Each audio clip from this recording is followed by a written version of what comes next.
বিকেলের নাস্তার জন্য নতুন ডিজাইনে নিয়ে আসলাম নিমকি। নিমকি তো আমরা সবসময় একইভাবে খাই, তবে এবার একটু ভিন্ন রূপে নিয়ে আসলাম। এটা খুবই ক্রিপসি হয় এবং বাচ্চারা ভীষণ পছন্দ করবে। আর ছোট ছোট দেখতে কিন্তু খুবই কিউট লাগছে, চায়ের সাথে দারুণ জমবে। তো এই নিমকিটি আমি যেভাবে বানালাম, একটি বোলের মধ্যে নিয়ে নিলাম 1 কাপ ময়দা আর নিয়ে নিচ্ছি আধা কাপ সুজি। ইচ্ছে করলে আপনি ময়দা এবং সুজিটা দুটোই সমান সমান দিতে পারেন, তো আমি ময়দার ভাগটা একটু বেশি দিলাম। তো এরপরে দিয়ে দিচ্ছি 1 চা চামচের থেকে একটু কম কালো জিরা। আর নিমকিতে কিন্তু মাস্ট কালো জিরা দিতেই হয়, তো কালো জিরা ছাড়া নিমকি যেন বেস্বাদ হয়ে যায়। তো যার যার পছন্দ অনুযায়ী সেই পরিমাণে কালো জিরাটা দিয়ে দিবেন। এরপরে দিয়ে দিলাম স্বাদ মতন লবণ। তো লবণটা দেওয়ার পরে সবগুলো উপকরণ একটু আমি নেড়ে মিশিয়ে নিব। তো নেড়ে চেড়ে মিশিয়ে নেওয়ার পরে এখন আমি 1 টেবিল চামচ রান্নার তেল দিয়ে দিব। রান্নার তেলটা দিয়েও একটু নেড়ে চেড়ে মিশিয়ে নিলাম। এরপরে নিয়ে নিচ্ছি পানি। অল্প অল্প করে পানি দিয়ে এটা গুলে নিব। আর যেহেতু এখানে সুজি দিয়েছি, পানিটা কিন্তু একটু বেশি লাগবে, কারণ সুজিটা কিন্তু পানিটা শোষণ করে। তো একটু বেশি পানি দিয়ে একটু নরম করে গুলে নিতে হবে।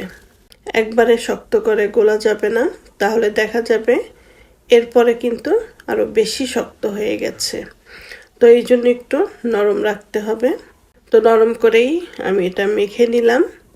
আর মেখে নেওয়ার পরে 2-3 মিনিট এটা আমি রেস্টে রেখে দিব সেট হওয়ার জন্য। তো এখন দেখতে পাচ্ছেন এর আগে যতটা নরম ছিল এখন কিন্তু অতটা নরম নাই। এখন আমি লেচি কেটে নিব ছোট ছোট করে। তো 5টার মতন লেচি কেটে নিলাম। এখন একটি লেচি নিয়ে নিব। তো ময়দা দিয়ে এটা আমি রুটির মতন বানিয়ে নিব। একটু পাতলা করেই এটা বানাতে হবে। তো এই তো রুটিটা আমি বানিয়ে নিলাম। এরপরে নিয়ে নিচ্ছি আমরা যে পিৎজা কাটি সেটা। তো এটা দিয়ে পিৎজার মতনই আমি কেটে নিব, তবে পিৎজার সাইজগুলো তো একটু বড় বড় হয়। আর এটা যতটা সম্ভব আমি ছোট ছোট করে কেটে নিব। চতুর্দিক থেকে কেটে নিচ্ছি। তো কেটে নেওয়ার পরে এখন আমি নিমকিগুলো বানিয়ে নিব। এই ডিজাইনটা হয়তো অনেকেই জানেন, তারপর আমি দেখিয়ে দিচ্ছি যেভাবে আমি নতুন ডিজাইনের নিমকিগুলো বানাবো। প্রথম থেকে একটু বটে নিয়ে এরপরে পুরোটা বটে নিব। আর এরকম বটে বটেই সবগুলো নিমকি আমি বানিয়ে নিব। আর দেখতে পাচ্ছেন এটা বানাতে কতটা সহজ, কিন্তু দেখতে কিন্তু খুবই কিউট লাগছে, একদম ছোট ছোট। তো এই একইভাবে বাকি সবগুলো নিমকি আমি বানিয়ে নিব।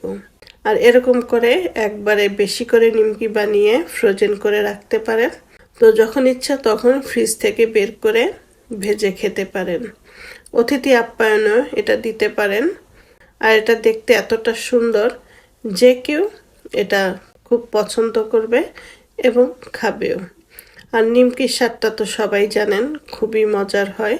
এত অল্প জিনিসেও কত মজাদার একটি নাস্তা হয়ে যায়। তো সবগুলো নিমকি আমার বানানো হয়ে গেছে। একটি প্লেটের মধ্যে আমি সবগুলো নিয়ে নিয়েছি।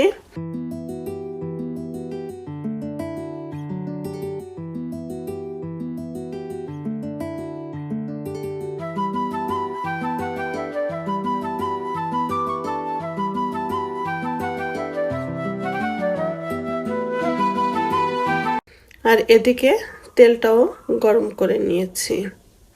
তো এখন তেলের মধ্যে এক এক করে নিমকিগুলো ছেড়ে দিব। তেলটা আগে খুব ভালো করে গরম করে এরপরে চুলার হিটটা লো করে নিমকিগুলো দিয়ে দিব। তো সেই একইভাবে ভাজা পোড়া সিস্টেমটা তো সেই একই রকম, তেলের মধ্যে দিয়ে উল্টে পাল্টে ব্রাউন করে ভেজে নিব।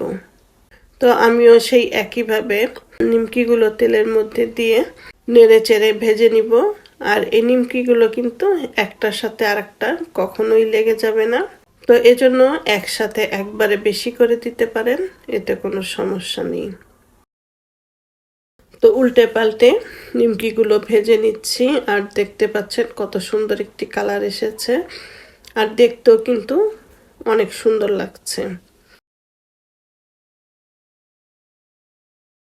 তো এখন আমি নিমকিগুলো উঠিয়ে নিব, তেল ছেঁকে ছেঁকে নিমকিগুলো উঠিয়ে নিব। আর এই একইভাবে বাকি সব নিমকিগুলো ভেজে নিব।